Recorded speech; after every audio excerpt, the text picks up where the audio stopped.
Ya, langsung saja kita jelang informasi hot news. Yang pertama, salah satunya adalah 1 jam setelah peringatan dikeluarkan, jet-jet tempur Israel meluncurkan serangan udara ke pinggiran selatan Beirut pada Minggu 27 April, menandai serangan ketiga di kawasan itu sejak gencatan senjata dengan Hizbullah diberlakukan pada akhir November lalu.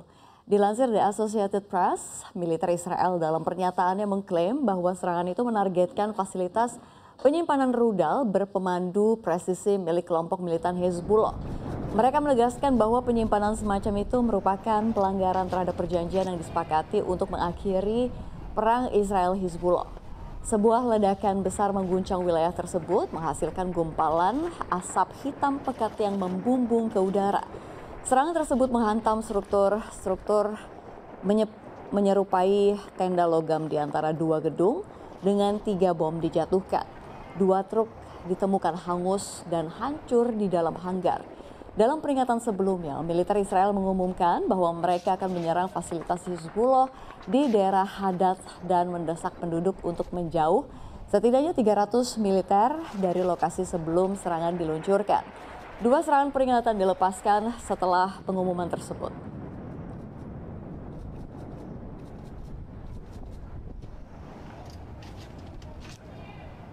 Kita ke informasi selanjutnya. Menteri Keuangan Sri Mulyani Indrawati mengungkapkan sejumlah barang impor dari Amerika Serikat yang akan makin banyak diserap oleh Indonesia untuk menyeimbangkan defisit neraca perdagangan Amerika Serikat terhadap Indonesia.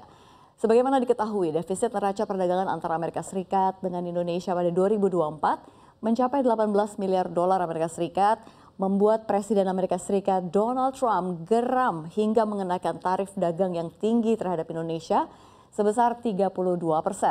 Tarif resiprokal itu merupakan bagian dari kebijakan perang dagang yang ia luncurkan kepada negara-negara mitra dagang utamanya yang dianggap memiliki catatan defisit perdagangan tinggi dengan Amerika Serikat.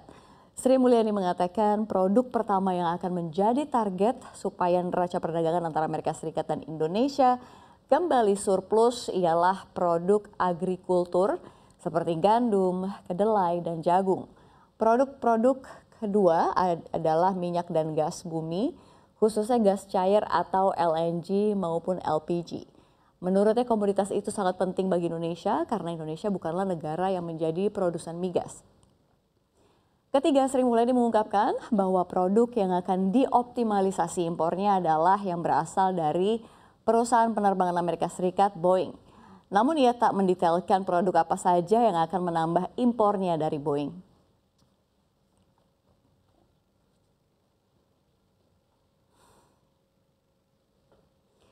Kita ke informasi berikutnya. Harga emas dunia lagi-lagi merosot. Penurunan harga emas disebabkan meredanya ketegangan perang dagang antara Amerika Serikat dengan China hingga menguatnya indeks dolar Amerika Serikat. Harga emas turun pada perdagangan Jumat dan berada di jalur pelemahan mingguan karena dolar yang menguat dan tanda-tanda meredanya ketegangan perang dagang antara Amerika Serikat dengan China setelah laporan bahwa Beijing telah membebaskan beberapa barang Amerika dari tarifnya sehingga membebani harga emas batangan. China sedang mempertimbangkan untuk membebaskan beberapa impor Amerika Serikat dari tarif 125% dan meminta para pelaku bisnis untuk mengidentifikasi barang-barang yang dapat memenuhi syarat menurut para pelaku bisnis yang diberitahu.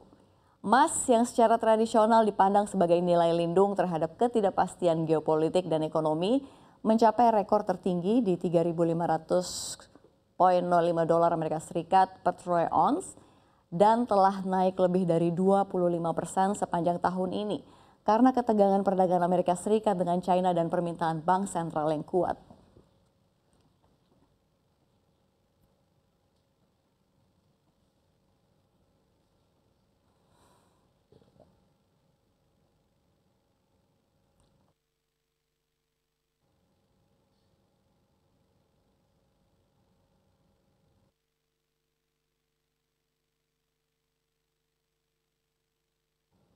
Kita ke informasi yang terakhir dalam hot news kita hari ini.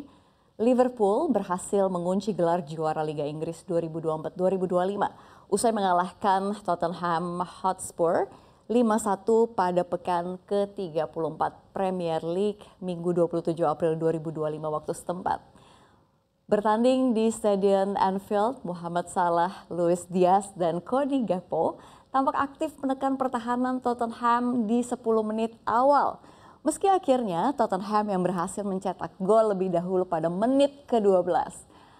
4 menit berselang, Liverpool berhasil mencetak gol balasan melalui sontekan Luis Diaz yang sukses meneruskan umpan tarik Dominic Szoboszlai.